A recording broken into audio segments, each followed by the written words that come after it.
At my husband's sister's engagement, the tag on my chest read, Housekeeper. His mother smirked, "You're just staff here. No chair, no plate, no place." My husband chuckled, "Food is for family."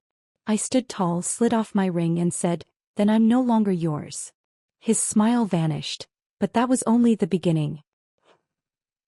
Alexander didn't know I was home when he called his mother from our bedroom. "Mom's right, you need to learn your position," he said, and I froze outside the door holding the laundry basket. The housekeeper badge is perfect. Maybe after this, Victoria will stop pretending her little business matters. He laughed. Actually laughed. About how his partners would enjoy seeing me taken down a notch at Zoe's engagement party. I set down the basket silently, walked to my home office and opened the folder I'd labeled Insurance. Inside were 6 months of documented evidence of Alexander's embezzlement from his firm. I'd hoped never to use it. Now I began drafting an anonymous SEC whistleblower report while my husband planned my humiliation in the next room. Before we continue, if you've ever been dismissed or undervalued by those who should have supported you, please consider subscribing. It's free and helps us share these stories of resilience and justice. Now let's see how deep this betrayal goes.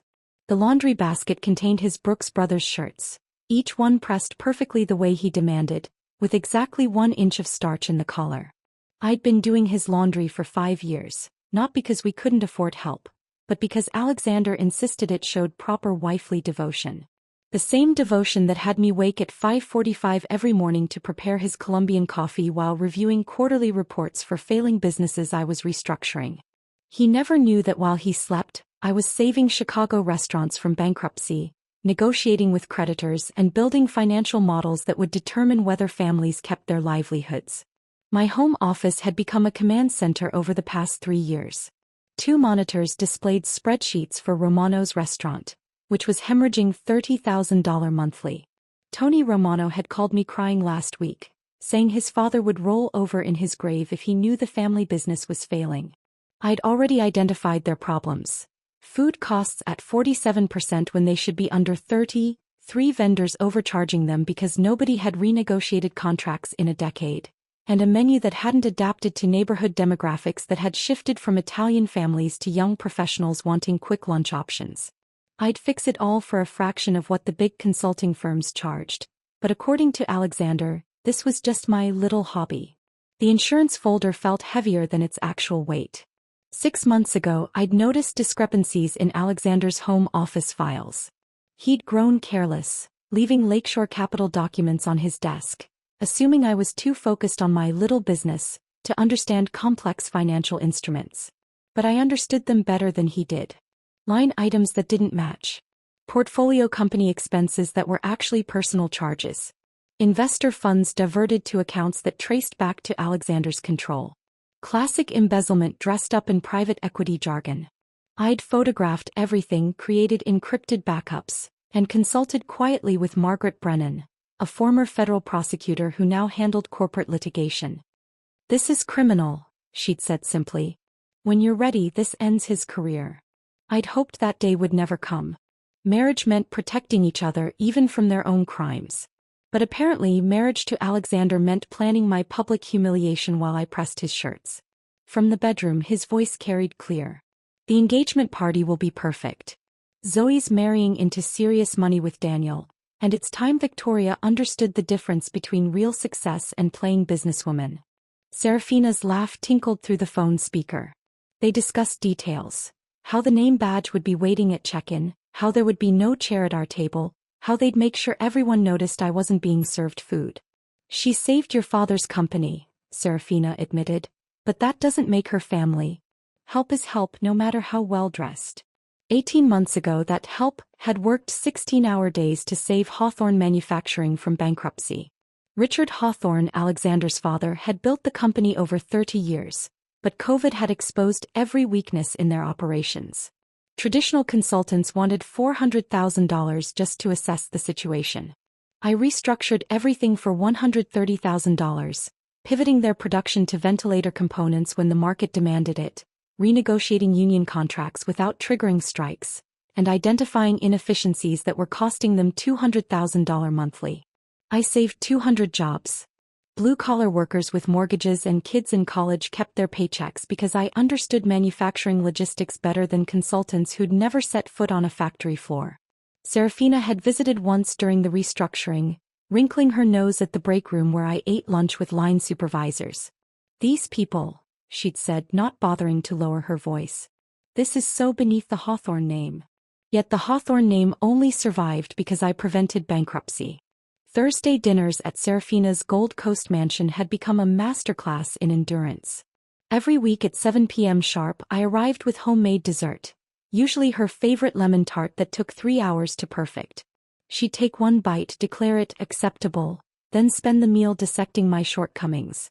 Victoria's keeping busy with her little consulting project, she'd tell her friends, emphasis on little and project, like I was a child with a lemonade stand. Meanwhile, Nexus Advisory had just crossed 7 figures in annual revenue. I built my company from our dining room table with $5,000 in savings and desperation that tasted metallic. 50 cold calls to failing restaurants. 49 rejections. 1 yes from Giuseppe's Pizzeria, and he only agreed because I offered the first consultation free. His daughter had rolled her eyes when I walked in. Young female, nothing like the gray-suited consultants they'd expected. But numbers don't lie. I reduced their costs by 35% without sacrificing quality, modernized their ordering system, and taught them social media marketing that brought in customers under 40 for the first time in years. Giuseppe told everyone. His cousin who owned a steakhouse. The Lebanese bakery across the street. The gastropub that was 3 weeks from closing. Within 6 months I had 8 clients. Within a year I hired James Fitzgerald from Deloitte because I couldn't handle the volume alone. Now I had 17 active restructuring projects and a waiting list of businesses willing to pay premium rates for resurrection. But to Alexander, success meant Lakeshore Capital, meant partner meetings in glass towers, meant other people's money-generating returns through financial engineering that created nothing real. My success, saving actual businesses, preserving actual jobs, was just my little project that kept me occupied while he did real business. I saved the draft of the SEC complaint and opened a new document. This one would be different.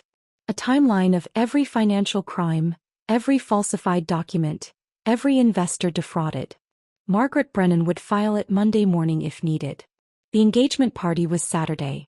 By then, Alexander would learn that some positions couldn't be taught through humiliation. Some positions were earned through competence, integrity, and the ability to destroy someone using their own crimes against them. His call ended with promises to his mother about how entertaining Saturday would be. I closed my laptop and returned to the laundry, folding his shirts with the same precision I applied to forensic accounting. Each crease perfect. Each collar exactly as he demanded. The devoted wife maintaining her perfect position while planning the complete destruction of the man who thought he could diminish her in front of Chicago's financial elite. The housekeeper badge would be his masterpiece of cruelty. But the SEC filing would be mine. 2 weeks later, on a gray Tuesday afternoon that threatened rain, Zoe showed up at our townhouse without calling first. She stood on our doorstep with mascara streaking down her cheeks, her usually perfect blonde hair pulled into a messy bun, wearing sweatpants and a Northwestern hoodie that made her look like the college student she'd been before Daniel Morrison swept her into his world of tech startups and venture capital promises. "I think I'm making a terrible mistake," she said, and I pulled her inside before any neighbors could see a hawthorn crying in public. God forbid word got back to Serafina that her youngest daughter had shown weakness where people might witness it. We sat in my kitchen while I made tea, proper tea with loose leaves in a pot, not the bags Alexander insisted were fine. Zoe's engagement ring caught the light. 3 carats surrounded by smaller diamonds, the kind of ring that announced wealth before the wearer even spoke. She twisted it around her finger like it was burning her. "Daniel wants to get married next month," she said, her voice small. "He says there's no point waiting, that we should just do it before his company goes public. He gets angry when I suggest waiting until spring." I kept my face neutral while my mind raced. Daniel Morrison ran a fintech startup called Pure Metrics that claimed to revolutionize payment processing for small businesses. Alexander had mentioned it twice at dinner, impressed by their growth numbers. But something in Zoe's voice made my consultant instincts flare. "Tell me about the anger," I said carefully, pouring her tea. "It's not real anger. It's pressure." Like when he showed me the prenup his lawyers drafted. Apparently, I need to sign away rights to his company, any future companies, and agree to confidentiality about his business dealings. When I asked to have my own lawyer review it, he said I was being dramatic. That night after Zoe left, I did what I do best: research. Daniel's company showed impressive metrics on paper. 2 million users. 40% quarter-over-quarter growth. Partnerships with 3 major banks. But I knew how to read between the numbers. My contacts at the banks had never heard of pure metrics. The user growth followed patterns I'd seen in fraudulent companies. Too linear, too consistent, lacking the organic fluctuations of real adoption. By morning I had the truth. Daniel was inflating metrics to secure his Series B funding. The 2 million users were mostly bots. The banking partnerships were letters of intent, not actual contracts. His company was 3 months from imploding, and he needed to marry Zoe quickly to lock down her trust fund as emergency runway. I documented everything in a secure folder, but telling Zoe would require timing. She needed to discover this naturally, not have her defensive about her choices. 3 days after Zoe's visit, Serafina called my cell directly. She never called Alexander about money, only me. "Victoria, darling," she began, which meant she wanted something expensive. "There's been a small hiccup with the estate taxes from Richard's passing." Richard had been dead for 2 years. Estate taxes were long settled. "It's rather urgent," she continued. $50,000 due by month's end. My divorce settlement is tied up in some tedious legal matter. You understand how these things go. I understood perfectly. The woman who'd just posted Instagram photos from her street Bart's vacation, who'd bought a new Range Rover last month, who wore different Cartier watches to each Thursday dinner, needed $50,000 for imaginary taxes. "Of course," I said smoothly. "Send me the tax documentation and I'll handle the payment directly to the IRS." Silence. Then, "Oh, it's easier if you just transfer it to my account. I'll handle the paperwork." I agreed, transferred the money, and immediately hired a forensic accountant through my company. What he found was remarkable. During her divorce from Richard's brother William, Serafina had hidden $2.3 million in Cayman Islands accounts. She'd claimed poverty in court, walking away with massive alimony payments while sitting on a fortune that should have been split. The $50,000 I'd just sent was probably funding her next shopping spree while she played the victim of bureaucratic delays. Meanwhile, Alexander had become a ghost in our marriage. 3 months ago he'd missed our anniversary dinner, claiming an emergency with a portfolio company. I'd sat alone at Gibson's Steakhouse, watching the candle burn down while the waiter tried not to look pitying. On my birthday last month he'd forgotten entirely until his assistant reminded him at 4 p.m., then he'd sent grocery store flowers with a generic card. But the Friday meetings were what really told the story. Every Friday for 3 months, Alexander had emergency partner meetings at the Palmer House Hotel. He'd leave his phone in the car, claiming the partners demanded complete focus. He'd return smelling of perfume that wasn't mine, Chanel No. 5, expensive and cliché. His collar would have makeup traces he'd tried to wipe away. His credit card statements, which I handled because he couldn't be bothered with administrative tasks, showed charges for room service for 2 champagne and breakfast. I knew her name. Rebecca Lansing, senior associate at Lakeshore Capital, Harvard MBA, engaged to someone else but apparently flexible about exclusivity. I had photos from the hotel security footage my investigator procured. They were damning and clear. But I filed them away with the embezzlement evidence, building my arsenal while pretending to be the oblivious wife focused on her little business. The invitation arrived on a Thursday, hand-delivered by courier. Gold embossing on cream cardstock so thick it could stand on its own. "The honor of your presence is requested at the engagement celebration of Zoe Elise Hawthorne and Daniel Morrison. Addressed to Mr. Alexander Hawthorne. Only him." "Where's mine?" I asked at dinner, holding the invitation. Alexander barely glanced up from his phone where he was probably texting Rebecca about their next Friday meeting. "Mom probably forgot to include your name. You know how she is with details." Serafina Hawthorne had never forgotten a detail in her life. She remembered the thread count of her sheets, the vintage of wines served at dinners 3 years ago, and exactly how much everyone's jewelry cost at every event. This wasn't forgetfulness. This was deliberate. "Should I RSVP for both of us?" I asked, testing him. Obviously you're coming, he said, finally looking at me with irritation that I'd interrupted whatever flirtation he was conducting via text. Just wear something understated. You know, so you don't outshine the bride. Something understated. Like I was the kind of woman who would show up to his sister's engagement party in sequins and steal attention.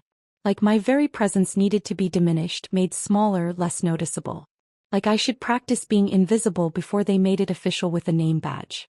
That night I stood in our closet looking at my clothes. The DVF dresses he'd once said made me look like I belonged. The St. John suits I wore to client meetings. The careful, calculated wardrobe of a woman trying to fit into a world that had already decided she didn't belong. I pulled out a black dress, simple and elegant, the kind of thing you could wear to a business dinner or a funeral. It would be perfect for what was coming. Saturday arrived wrapped in late September chill, the kind that made you reach for a coat but then realize you'd look overdressed. I stood in front of our bedroom mirror at 6:30, the black dress hanging perfectly, my makeup applied with the precision of someone preparing for battle rather than celebration. The exhaustion I saw reflected back went deeper than sleepless nights reviewing spreadsheets. This was the bone-deep weariness of maintaining a marriage that had become performance art. Alexander had left 2 hours earlier for client drinks before the party. The same client drinks that required cologne reapplication and a fresh shirt, even though he'd supposedly been at the office all day. He'd kissed my cheek absently, told me not to wait for him, that he'd meet me at Crystal Gardens. The casual cruelty of making me arrive alone to his sister's engagement party didn't even register on his face. I drove myself in the Mercedes winding through Lincoln Park toward the venue. The car still smelled faintly of the leather conditioning Alexander insisted on monthly, another one of those details that mattered more than whether his wife had someone to walk in with. At every red light I checked my phone, confirming James Fitzgerald had received the encrypted files, that Margaret Brennan was on standby, that my documenting of this evening would be admissible if needed. Crystal Gardens' valet lot was already full of cars that cost more than most people's houses. I pulled in between a white Bentley and a black Maserati, both probably belonging to Alexander's partners who viewed marriages as merger opportunities and wives as either assets or liabilities on their social balance sheets. The valet was young, maybe 22, probably working his way through college. He took my keys with the kind of deference reserved for people who could afford to be here. Inside, the lobby gleamed with that particular combination of marble and ambition that characterized Chicago's elite venues. Clusters of Alexander's colleagues stood near the bar, and I heard my name drift from their conversation. "That's the one who thinks she's a business consultant," someone said, not quite quietly enough. "Alexander lets her play CO with that little company of hers." They laughed, the sound sharp as champagne flutes clinking. I walked past them toward the check-in table, my heels clicking against marble with metronomic precision. Each step was deliberate, controlled, the walk of someone who belonged even when every whisper suggested otherwise. The table was draped in ivory linen, attended by a young woman wearing pearls that probably cost more than her monthly salary. "Victoria Hawthorne," I said clearly. She smiled, began flipping through her list. The smile faltered. She flipped again, running her manicured finger down the names. A third time, slower now, and I watched pink creep up her neck. "I'm sorry, could you repeat the name?" "Victoria Hawthorne. Hawthorne." She looked up at me with genuine distress, then down at something beneath the table. Her hand trembled slightly as she reached for a badge tucked separately from the others. She slid it across the marble counter just as Serafina materialized beside me in champagne-colored Chanel, timed with the precision of someone who'd been watching for this exact moment. The badge read Victoria Housekeeper in elegant script. "Oh, Victoria," Serafina announced, her voice pitched to carry across the lobby. "You're just staff here." The words landed like a judge's verdict. Conversations stopped mid-sentence. Investment bankers turned from their whiskey. Hedge fund managers paused their networking. 300 of Chicago's financial elite suddenly had their evening's entertainment, watching Serafina Hawthorne publicly designate her daughter-in-law as hired help. Behind me, someone whispered, "The one who saved Hawthorne Manufacturing?" Another voice responded, "Apparently she's the housekeeper now." Someone actually took a photo with their phone. I picked up the badge, studying it like evidence in a deposition. The cardstock was expensive, the printing professional. This wasn't a last-minute error. This had been ordered weeks ago, approved, paid for, and deliberately separated from the guest badges. "Shall I escort you to the service entrance?" Serafina asked sweetly. "The staff usually enters through the back." I clipped the badge to my dress with steady hands and walked into the ballroom. Table 3 was positioned perfectly for maximum visibility, close enough to the head table for importance, far enough from the exit to prevent discreet departure. 7 chairs surrounded 8 place settings, the gap where my seat should have been screaming louder than any announcement. The empty space had been carefully maintained, no one had accidentally shifted the chairs to fill it. This was architectural humiliation. I stood beside the void where my place should have been, watching Serafina's friends notice the missing chair, see my badge and understand tonight's entertainment. The mayor's wife actually gasped. A federal judge's husband took out his phone to text someone, probably sharing the delicious gossip of Victoria Hawthorne's public demotion. Alexander arrived 40 minutes later and yes, I was still standing. He swept in with the confidence of someone who'd had exactly 3 whiskeys, enough for courage but not enough to slur. His collar had lipstick traces he hadn't bothered to check. Rebecca's shade, that coral pink she wore to every company event. The smell of her Chanel No. 5 clouded around him like evidence. He saw me standing. Saw the missing chair. Saw his mother's satisfied smile. Saw his partners from Lakeshore Capital watching from 2 tables over. And he laughed. Not a nervous laugh. Not an uncomfortable laugh. A genuine, amused laugh like someone had told a particularly clever joke. "Relax, Victoria," he said, reaching for the wine already poured at his place setting. "Food is for family. Food is for family. 5 years of marriage, 3 years of building a company that saved businesses, 18 months ago rescuing his father's entire manufacturing legacy, and I wasn't family enough for a chair. For a plate. For basic dignity in front of people whose respect he desperately craved. I felt that crystalline moment of clarity that comes when a marriage dies. Not the slow death of falling out of love, but the instant death of realizing you were never loved at all. I was an accessory that had become inconvenient, a supporting actress who'd forgotten she wasn't supposed to have her own storylines.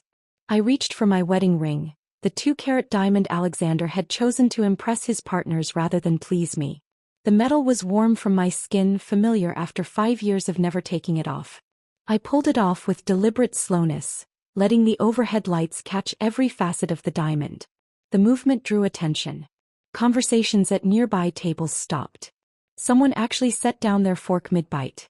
I placed the ring on the white tablecloth with a precision that made the soft click echo.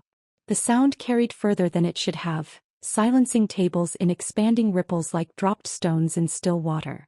"Then I'm no longer yours," I said, my voice clear and carrying. Alexander's laugh died. His face went through a series of expressions, confusion, embarrassment, then the dawning realization that I was serious. That his wife had just removed her wedding ring in front of Chicago's entire financial ecosystem. That the woman he'd designated as the housekeeper had just quit her position. I turned and walked toward the exit, my heels marking each step against the marble. Behind me, chaos erupted, chairs scraping, voices rising, Serafina's sharp, "Alexander, do something." But I didn't turn around. 300 members of Chicago's elite would remember this night, would tell the story at other parties, would wonder what kind of man laughed while his wife stood without a chair. They thought they'd witnessed the culmination. They were wrong. This was just the opening act. The parking garage at Crystal Gardens was eerily quiet after the chaos I'd left behind. My hands were steady on the Mercedes steering wheel, steadier than they'd been in months of pretending everything was fine. I pulled out my phone and called James Fitzgerald. 3 rings. He picked up even though it was nearly 9 on a Saturday night. "Execute Project Revelation," I said without preamble. There was a pause, just a heartbeat, then his voice came through clear and professional. "Confirming execution of Project Revelation. Asset freeze protocols initiating now. Document preservation complete. SEC filing prepared for submission." 6 months ago, I'd sat in James's office with a banker's box of evidence. Copies of Alexander's doctored reports, diverted funds, investor money traced to personal accounts. James had reviewed everything with the thoroughness of someone who'd spent 10 years at Deloitte before joining my firm. "This is prison-level fraud," he'd said quietly. We'd built Project Revelation that day. A complete response plan for when, not if, Alexander's betrayal became unbearable. "The accounts will be frozen within the hour," James continued. Our forensic accountant has everything documented. Margaret Brennan has been notified. I drove home through the quiet streets of Lincoln Park, passing houses where normal families were having normal Saturday nights. No public humiliation. No housekeeper badges. No missing chairs at family tables. The townhouse was dark when I arrived. Of course Alexander hadn't come home. He was probably still at Crystal Gardens, trying to explain to his partners why his wife had just staged a public separation at a society event.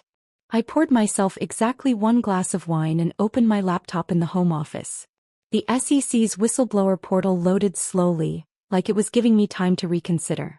I didn't need time. Each file I uploaded was tagged meticulously: Lakeshore Capital Fund 3 misallocation, personal expense documentation, falsified portfolio company reports. 27 files in total, each one a nail in the professional coffin Alexander had built himself. My phone buzzed. Alexander. I let it ring through to voicemail. Then again. And again. By the 5th call I was curious enough to check the caller ID. Different numbers, his office line, his cell, the partner's conference room. By midnight I had 17 missed calls. I finally listened to the voicemail he'd left after attempt number 12. Victoria, this is ridiculous. Whatever point you're trying to make, you've made it. Call me back. His voice was controlled, lawyerly, the tone he used with difficult clients. The 13th call's message was different. We need to discuss this rationally. You're emotional. Let's talk through whatever's bothering you. By the 16th message, desperation had crept in. The partners are asking questions. Do you understand what you're doing? You're destroying everything we've built. Everything we've built. As if he'd contributed anything to my company beyond condescension. As if his embezzlement and affairs were building rather than destroying. At 5:30 Sunday morning my doorbell rang. Margaret Brennan stood on my porch in a pristine suit despite the ungodly hour, carrying a leather briefcase that probably cost more than most people's rent.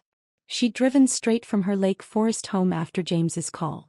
Let's review your options, she said, spreading manila folders across my dining room table like she was dealing cards in the world's highest stakes poker game. The first folder contained Alexander's greatest hits of infidelity. Photos from the Palmer House Hotel, time-stamped credit card receipts, sworn affidavits from hotel staff who'd been paid to look the other way. Rebecca Lansing featured prominently, but she wasn't alone. There was Jennifer from the Hong Kong trip. Maria from the Miami conference.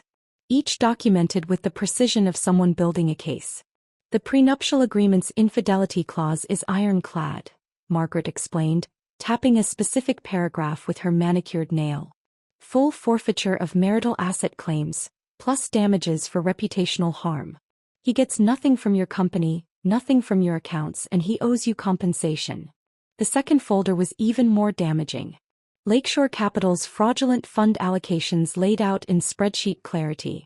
Investor money diverted to personal accounts, then cleverly disguised as portfolio company expenses.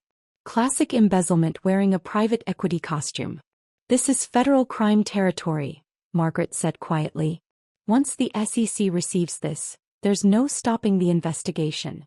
His partners will distance themselves immediately. Criminal charges are likely.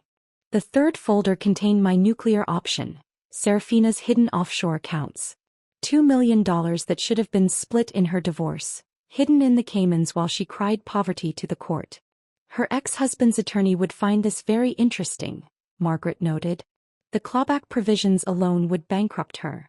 We worked through each document, each strategy, each potential outcome. Margaret had the kind of thorough preparation that came from 20 years of destroying wealthy men who thought they were untouchable.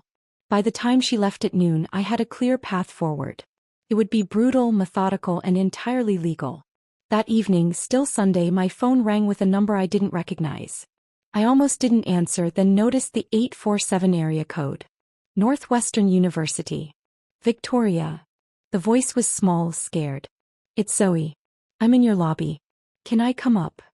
She stood at my door 5 minutes later looking destroyed. Pajama pants under a Northwestern sweatshirt, no makeup, mascara streaks still visible from crying. In her hands she clutched printed pages with highlighting and handwritten notes in the margins. I researched Daniel's company, she said, her voice barely above a whisper. After what you said about checking things, the numbers don't add up. I made tea while she spread her research across my kitchen counter. She'd done good work, better than I'd expected from someone with no financial background. User growth charts that showed impossible patterns. Partnership announcements that led to dead websites. Employee LinkedIn profiles for people who didn't exist. It's all fake, isn't it? She asked, looking at me with eyes that already knew the answer. We sat on my kitchen floor, backs against the cabinets, sharing tea and truth. I explained how I'd discovered the fraud, why I'd waited to tell her, how Daniel was using their engagement to access her trust fund before his company collapsed. You were protecting me, she said slowly. While Mom was calling you the housekeeper while Alexander was. She trailed off, fresh tears starting. You were the only one who was ever kind to me, I told her honestly. When I married Alexander, you welcomed me. You never made me feel like I didn't belong. You were the only one who actually acted like family, she whispered. We talked until nearly midnight, planning how she'd confront Daniel, how she'd protect herself legally and financially. I gave her Margaret Brennan's card, promising to cover the legal fees myself. When she finally left, she hugged me with the desperation of someone who just realized how alone she'd been in her own family. I stood in my empty townhouse afterward, surrounded by the evidence of systematic betrayal and calculated cruelty. Tomorrow the documents would be filed. The accounts would be frozen. The investigations would begin. The Hawthorne family empire would start its collapse. But tonight, in my kitchen with Zoe, I'd remembered why I was doing this. Not just for revenge, though that would be satisfying, but because someone had to protect the people they claimed to love while destroying. Someone had to be the family they pretended to be. Monday morning arrived with the kind of crisp autumn air that made everything feel sharper, clearer. I was already at my desk when the first domino fell at exactly 8 o'clock. My phone buzzed with a voicemail notification from a number I knew well, Serafina's private line. I played it on speaker while reviewing my morning emails. You vindictive little nobody. Her voice crackled through the speaker, high-pitched and frantic. How dare you? Do you have any idea what you've done? William's attorney just served me papers. They know about the Cayman accounts. They know everything. The message continued for 3 more minutes, alternating between threats of legal action and desperate attempts at negotiation. She used words I'd never heard from her perfectly painted lips before. The polished Gold Coast matron had cracked completely, revealing the desperate woman underneath who'd hidden $2 million while claiming she couldn't afford groceries during her divorce. I deleted the voicemail and opened an email from Margaret Brennan. The subject line read simply, "Clawback initiated." William's attorney had filed emergency motions that morning. Serafina's accounts were frozen pending investigation. She owed $800,000 in penalties plus the original $2 million she'd concealed. Her Range Rover would be repossessed by week's end. At 9:15 my phone rang. James Fitzgerald calling from his car. You need to see something, he said without greeting. Check your email. Security footage from Lakeshore Capital just leaked. The video was grainy but clear enough. Alexander in his corner office at 7:43 that morning, reading something on his computer screen. His face went from confused to panicked to enraged in the span of 30 seconds. Then he picked up his laptop and hurled it against the glass wall of his office with enough force to leave a spiderweb crack. The sound of shattering technology mixed with his screaming at his assistant to get his lawyer immediately. What the security footage captured next was even more damaging. 3 junior analysts standing frozen in the hallway, phones raised, recording their boss's complete breakdown. Alexander screaming obscenities. Papers flying. Him trying to call someone, probably me, and throwing his phone when I didn't answer. It's already viral, James said. #Hawthorne meltdown. Every financial blog in Chicago has picked it up. By noon the video had been viewed 40,000 times. Someone had set it to classical music, making Alexander's rage look even more unhinged against Vivaldi's Four Seasons. The comments section was brutal. Former employees sharing stories about his temper. Competitors questioning his stability. Investors asking if this was who they'd trusted with their pension funds. I watched it once, noting the exact moment the SEC notice must have appeared on his screen. That would be the formal notification of investigation into Lakeshore Capital's fund allocations. The moment he realized his career was over, that prison was a real possibility, that his perfectly crafted image had shattered like his laptop screen. Wednesday arrived with its own special delivery of consequences. Serafina called me 6 times before noon, each message more desperate than the last. I didn't answer, but Zoe forwarded me the text their mother had sent to the family group chat. The Chicago Athletic Club has made a terrible mistake. Some confusion about finances. This will be resolved immediately. But there was no confusion. The club had suspended her membership pending resolution of her legal troubles. The same establishment where she'd held court for 20 years, where she'd served on committees and organized galas, had politely but firmly exiled her. Her Wednesday tennis partner, Dorothy Whitfield, had reportedly walked past her in the lobby without acknowledgement. The same woman who'd been Serafina's maid of honor at her wedding to William now pretended they'd never met. Zoe called me that afternoon, her voice a mixture of shock and something close to satisfaction. Mom showed up for her tennis match and they had her locker contents boxed in the lobby, she said. Security escorted her out. Everyone saw. Mrs. Chin actually took a photo. The mighty Serafina Hawthorne, reduced to carrying a cardboard box of tennis whites and designer athletic wear through a lobby full of people she'd once considered beneath her notice. The Chicago Society pages would feast on this for months. Thursday brought an unexpected visitor. James arrived at my home office with a folder and an expression I'd learned to recognize. He'd found an opportunity in chaos. Crystal Gardens is in trouble, he said, spreading financial statements across my desk. The venue's hemorrhaging money. Bad management, worse contracts. They're looking for a buyer before they go under. I studied the numbers. The same venue where I'd been labeled the housekeeper was now begging for rescue. The irony was delicious enough to taste. How much? I asked. They're asking $2 million. They'll take $800,000 cash. 40 cents on the dollar. We could run it through the shell company, make it a Nexus Advisory acquisition. $800,000 to own the site of my humiliation. To control the space where 300 people had witnessed my degradation. To ensure no one else would ever endure what I had experienced there. Draw up the papers, I said without hesitation. James smiled, the kind of expression that reminded me why I'd hired him from Deloitte. He understood that revenge was just business by another name. I've already started. We can close by month's end. Full transfer of assets, including their existing event contracts. Serafina's charity gala is booked there for December. The charity gala. Serafina's crown jewel event, the one she spent all year planning, where she proved her social relevance by raising money for causes she couldn't pronounce correctly. She'd already sent invitations. The deposits were paid. And soon I'd own the venue. We'll honor existing contracts, I said carefully. With some modifications to policies. James raised an eyebrow. Modifications. You rules. No degrading name badges. No missing chairs. No class distinctions in service. Everyone who enters gets treated with equal dignity. And Serafina's gala? Will proceed as planned. She'll just have to follow the new policies. And perhaps we'll display the venue's ownership prominently. You know, for transparency. That afternoon I signed the initial papers while thinking about the badge that still sat in my desk drawer. The one that read Victoria Housekeeper. Soon I'd own the building where that humiliation occurred. I'd control the space where Alexander laughed at my missing chair. I'd decide who was welcome and who wasn't. The acquisition documents felt heavier than their actual weight, loaded with the promise of transformation. Crystal Gardens would become something different under my ownership. A place where respect wasn't determined by bank accounts or bloodlines. Where every person who entered would be treated as equally valuable. Where no one would ever stand beside an empty chair while their spouse laughed. As James gathered the papers to file with our attorneys, my phone buzzed with a text from an unknown number. I opened it to find a message from Rebecca Lansing, Alexander's mistress. He's been calling me non-stop. Begging for help.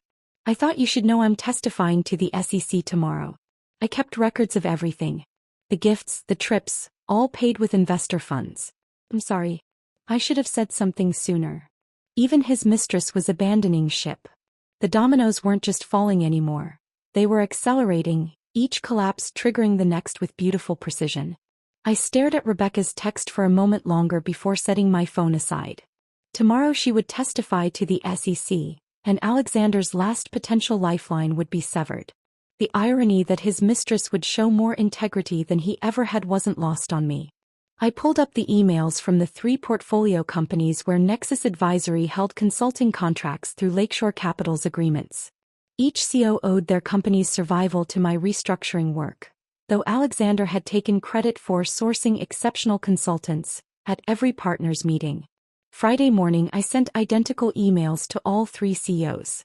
The message was simple. Evidence of fund misallocation affecting their companies, urgent board review recommended, documentation attached. By 9:30 my phone was ringing off the hook. Michael Chin from Pinnacle Tech was first. Victoria, these documents. Is this real? Alexander's been charging personal expenses to our operational budget. Every receipt is authenticated, I told him. Your last quarter's unusually high consulting fees actually paid for his Palmer House hotel stays. The emergency board meeting at Lakeshore Capital convened at 11. I wasn't there, but Michael Chin called me from the bathroom during a break, whispering like he was sharing state secrets. It's chaos, he said. The limited partners are losing their minds. Someone calculated that Alexander misallocated $3.2 million over 18 months. They're talking criminal prosecution. By 3 o'clock it was over. Alexander was placed on indefinite leave, his equity stake frozen pending investigation, and his company access revoked immediately. The security footage that leaked later showed him packing personal items into a cardboard box while 2 guards watched, ensuring he didn't take any files. The same corner office where he'd thrown his laptop now hosted his professional funeral. His assistant apparently wouldn't make eye contact as he left. That evening Zoe called me sobbing, but they were different tears than before. These carried relief mixed with anger. I confronted Daniel with everything, she said, her voice steadier than I'd expected. At first he denied it, said I was being paranoid, that I didn't understand startup metrics. Then I showed him the evidence you helped me compile. She described how Daniel had crumbled completely, falling to his knees in their Lincoln Park apartment, admitting he'd inflated Pure Metrics user numbers by 90%. The 2 million users were mostly bots he'd purchased from a Romanian developer. The banking partnerships existed only in draft proposals. Everything was designed to secure funding before the truth emerged. He kept saying he could make it right, Zoe continued, disgust creeping into her voice. As if fraud could be fixed with good intentions. He actually suggested we get married quickly so I couldn't testify against him. She'd ended the engagement via group text to avoid individual confrontations with people who'd only befriended her for her trust fund. The message was brief: wedding's off. Please don't contact me. Her phone had exploded with messages ranging from fake concern to angry demands for explanation. She'd blocked them all. You saved me from becoming a federal defendant's wife, she said quietly. From visiting him in prison, from having my assets seized, from losing everything to his crimes. At 2 in the morning my doorbell camera detected motion. The alert on my phone showed Alexander standing on my porch, swaying slightly. His Brooks Brothers suit, usually pristine, was wrinkled and stained. His tie hung loose around his neck. He looked like what he was, a man whose entire world had collapsed in less than a week. Victoria, he shouted loud enough to wake neighbors. Open the door. We need to talk. I watched through the camera feed as he alternated between pounding on the door and leaning against it for support. The recording would be perfect evidence for the restraining order Margaret Brennan would file at courthouse opening. I know you're watching, he slurred, looking directly at the camera. You think you've won? I'll destroy your little company. I'll tell everyone what you really are. What I really was. A woman who'd saved his family's business, supported his career, and built her own success despite his constant diminishment? The threat might have scared me once. Now it was just pathetic noise from a man who'd lost all his power. We can work this out, he continued, his tone shifting to desperate pleading. It was just a joke, the badge thing. Mom's idea. You know I love you. Love. He threw the word around like it meant something, like it could erase the housekeeper badge, the missing chair, the laughter when I stood without a place at the table. Through the camera I watched him slide down to sit on the porch steps, his head in his hands. The mighty Alexander Hawthorne, reduced to drunk, begging on the doorstep of the woman he'd tried to humiliate. After 20 minutes he finally left, stumbling toward an Uber that charged the credit card I hadn't yet removed my name from. I'd fix that in the morning along with filing the restraining order. For now, I had 20 minutes of recorded evidence of harassment, threats, and trespassing. Saturday afternoon brought the most unexpected revelation. James had been tracking the Hawthorne family's financial collapse through his network of contacts. What he discovered about Serafina's current situation exceeded even my expectations for poetic justice. She's working as a receptionist, he told me over coffee in my home office. At a dental practice in Naperville. $15 an hour plus benefits. The woman who'd declared me just staff was now actually working as staff. The woman who'd said food was for family was probably bringing packed lunches to save money. The woman who'd measured worth in designer labels and trust fund zeros was taking public transportation because her Range Rover had been repossessed Thursday morning. She's living in a one-bedroom apartment near the metro station, James continued, showing me property records on his tablet. $1,200 a month. Her Gold Coast mansion was seized yesterday for the fraud penalties. I thought about Serafina sitting behind a reception desk, scheduling appointments for people who didn't know she used to host charity galas in that same suburb. Answering phones with the same voice that had announced to 300 people that I was the housekeeper. Filing insurance forms for the kind of middle-class families she'd once considered beneath her notice. The other receptionists apparently have no idea who she used to be, James added. She goes by Sarah now. Sarah Whitmore. Told them she's divorced, starting over. Starting over at 62 with nothing but an hourly wage and a benefits package she desperately needed for health insurance. The same age when most of her former friends were planning Mediterranean cruises and complaining about estate taxes she'd never have to worry about again. That evening, I stood in my townhouse looking at the physical evidence of the week's destruction. Alexander's belongings still cluttered half the closet. Suits that would probably be sold to pay legal fees, watches that would be seized as fraudulently purchased assets, the cufflinks I'd given him for our anniversary that he'd never worn because they weren't expensive enough to impress his partners. On my desk sat the contract for Crystal Gardens, waiting for final signatures. The housekeeper badge lay beside it, a reminder of the moment they'd revealed their true nature. In trying to diminish me, they'd freed me to become who I really was. Not the supportive wife making herself smaller for her husband's ego, but a woman capable of systematic, legal, complete destruction of those who'd mistaken kindness for weakness. The Hawthorne family empire hadn't fallen. It had been methodically demolished brick by brick, until nothing remained but rubble and regret. I signed the final papers for Crystal Gardens on a Monday morning that felt like the first day of a new life. The venue was mine now, every marble column and crystal chandelier, every inch of the space where they'd tried to erase me. James had arranged for the press conference to be held that Wednesday at 2 o'clock, precisely when Serafina's charity gala planning committee would have been meeting for their final preparations. The main ballroom looked different in daylight, less imposing somehow. I stood at the podium they'd set up, looking out at the assembled reporters, local business owners, and representatives from various Chicago community organizations. The same room where I'd been denied a chair now held 50 people who'd come to hear my vision for the venue's future. Crystal Gardens will operate under new principles, I announced, my voice steady and clear through the microphone. Effective immediately, we're eliminating all hierarchical seating arrangements and demeaning identification practices. Every guest, regardless of their bank account or bloodline, will be treated with equal dignity and respect. I held up a sample of our new name badges. Simple, elegant, just names without titles or designations. No one would ever be labeled as housekeeper or staff or anything designed to diminish them. Additionally, I continued, we're launching the Community Celebration Initiative. Once monthly, Crystal Gardens will be available free of charge to immigrant families celebrating milestones, weddings, graduations, citizenship ceremonies. Because everyone deserves a beautiful space for their important moments. Not just those born into privilege. A reporter from the Tribune raised her hand. Mrs. Hawthorne, what about existing bookings? We understand there was a major charity gala scheduled for December. All existing contracts will be honored with our new policies in place, I said carefully. However, any events that cannot comply with our standards of equal treatment will need to find alternative venues. We've already issued full refunds where necessary. Serafina's gala, the crown jewel of her social calendar, was officially dead.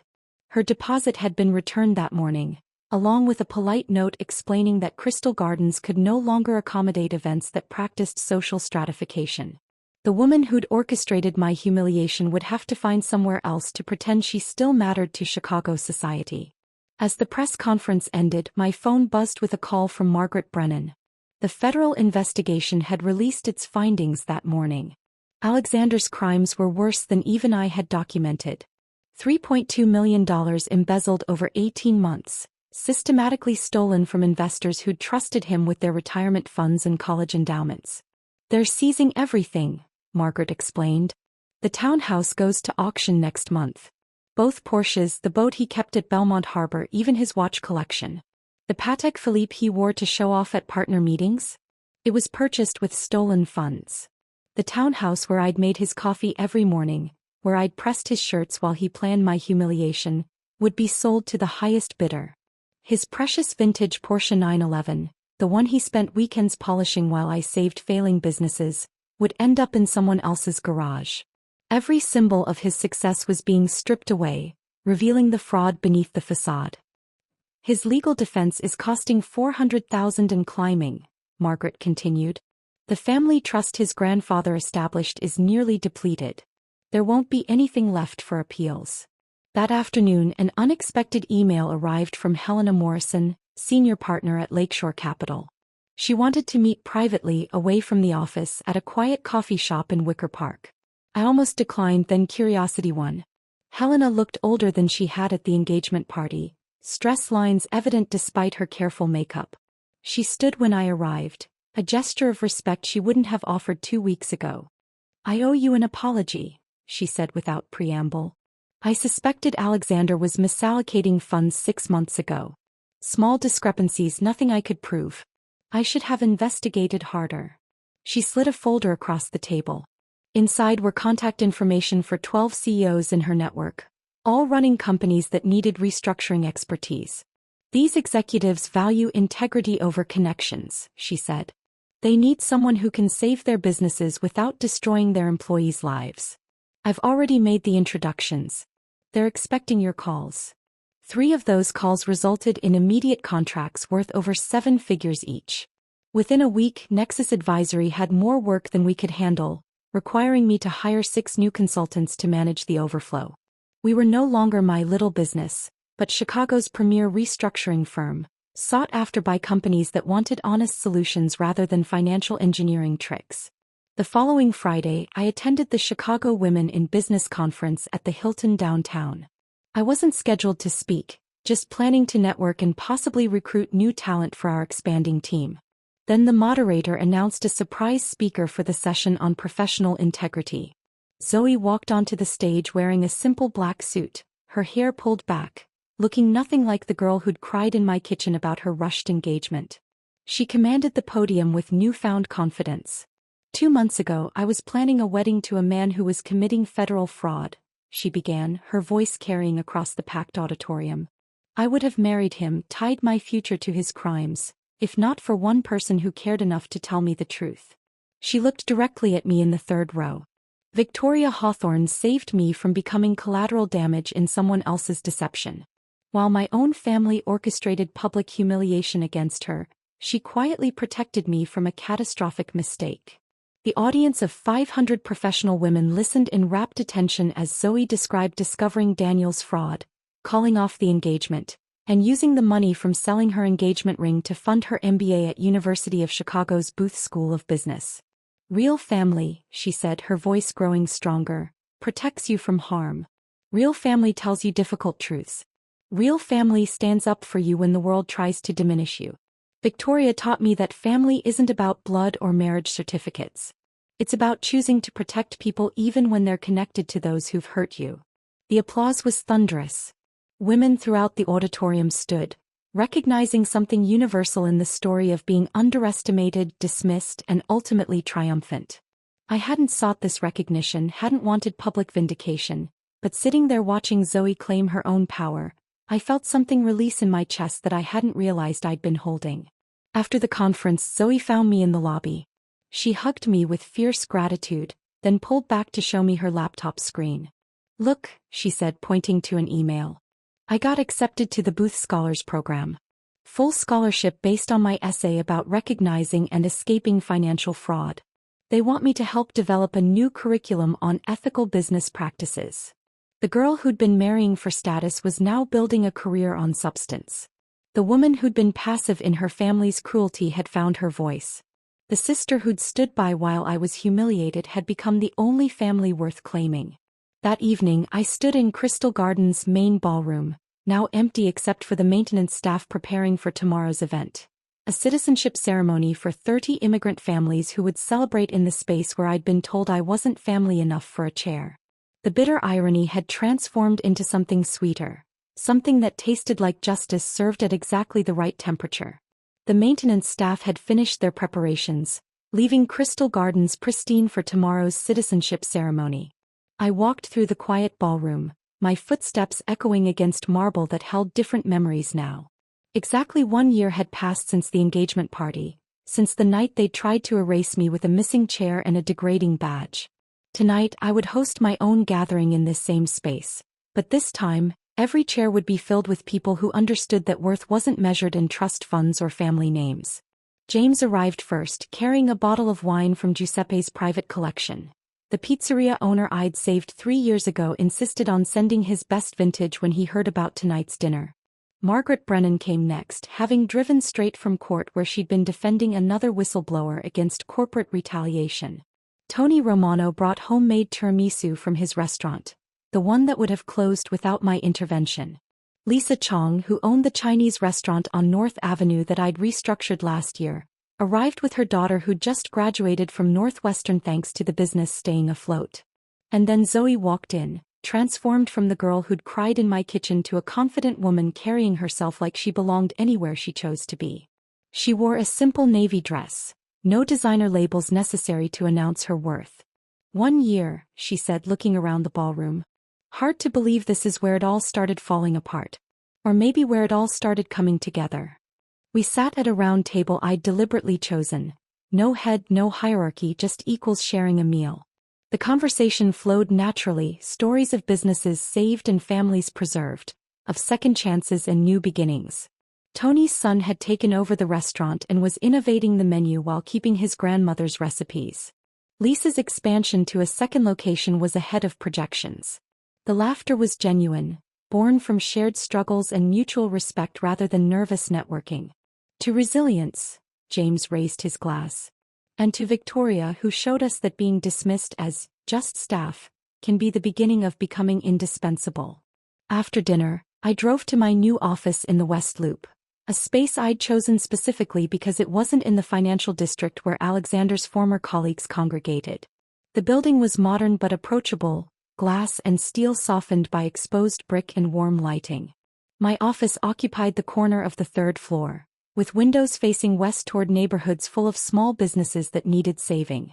On the wall between my MBA diploma from Kellogg and the framed first check from Giuseppe's, my first paying client, hung the Housekeeper badge. I'd had it professionally mounted with museum-quality glass, the cream cardstock preserved perfectly, the elegant script still clear, Victoria Housekeeper. Every struggling business owner who sat across from my desk could see it. When they asked, which they always did, I told them the story. How the badge meant to diminish me had become my motivation. How being labeled staff had freed me to stop seeking approval from people who would never give it. How the greatest strength sometimes came from those others dismissed as unworthy.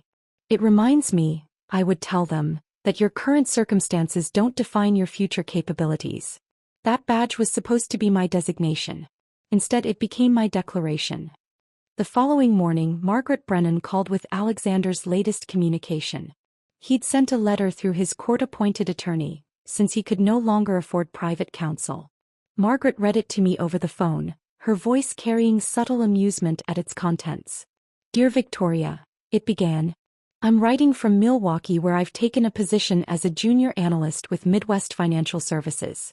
It's a small firm, but they were willing to overlook certain past difficulties. I live with my parents now in the house where I grew up. It's humbling but perhaps necessary. The letter went on for 2 pages, weaving between self-pity and revisionist history. He claimed the engagement party incident was misunderstood, that the name badge was an unfortunate error, that his mother had acted without his knowledge. He begged me to consider dropping the charges, though we both knew criminal prosecution was beyond my control now. Federal investigators didn't care about personal forgiveness. How should I respond? Margaret asked. One word, I said. No. She laughed. I'll draft something appropriately brief. That evening I stood in my Lincoln Park penthouse as dawn painted Lake Michigan in shades of rose and gold. I wore flannel pajamas and thick socks, comfort clothes that would have horrified Serafina with their lack of designer labels. No one was watching, no one was judging, no one was measuring my worth by my appearance. My laptop sat open on the kitchen counter, displaying expansion plans for Nexus Advisory's second office in Detroit. We'd identified 40 struggling businesses there that could benefit from our restructuring expertise. The city that others had written off as dying was full of entrepreneurs who refused to give up, who just needed someone to show them how to cut the right costs and keep the right people. I thought about the empty chair at that table 1 year ago, the space where I was supposed to sit but wasn't welcome. At the time, it had felt like erasure, like being written out of my own life story. Now I understood it differently. That empty chair hadn't been an absence. It had been an opening. A space to step away from a table where I was never truly welcome, to build my own table where everyone had a seat. My phone buzzed with a text from Zoe. She'd attached a photo from her business ethics class where she was teaching a case study about recognizing fraud in personal relationships. Using our story to help others, she wrote. Hope that's okay. I smiled, typing back, our story belongs to you too. Teach them well. Outside, Chicago was waking up. Somewhere in Naperville, Serafina, or Sarah as she called herself now, was probably preparing for another day of answering phones and scheduling appointments. Somewhere in Milwaukee, Alexander was living in his childhood bedroom, trying to rebuild from nothing. And here in Lincoln Park, I was planning the next phase of a business built on the principle that everyone deserved a chance at redemption, except those who refused to acknowledge they needed it. The Housekeeper badge had been meant to put me in my place. It succeeded, just not in the way they intended. My place wasn't at their table, begging for acceptance that would never come. My place was here, building something meaningful, surrounded by people who saw my worth without needing a name badge to confirm it. The badge had labeled me as staff. In the end, I'd staffed an entirely new life, one where respect wasn't negotiable and dignity wasn't determined by bloodlines or bank accounts. The sun climbed higher, warming the penthouse with golden light. Another day was beginning, full of struggling businesses to save and families to preserve. The work that Alexander had called my little project had become Chicago's premier restructuring firm. The woman they'd labeled the Housekeeper had cleaned house indeed, sweeping away everything that no longer served and building something better in its place. If this story of calculated revenge left you speechless, hit that like button right now. My favorite part was when Victoria placed her wedding ring on that empty table, turning their public humiliation into her Declaration of Independence. What was your favorite moment of justice? Drop it in the comments below. Don't forget to subscribe and ring that notification bell to catch more gripping stories of betrayal, resilience, and ultimate triumph.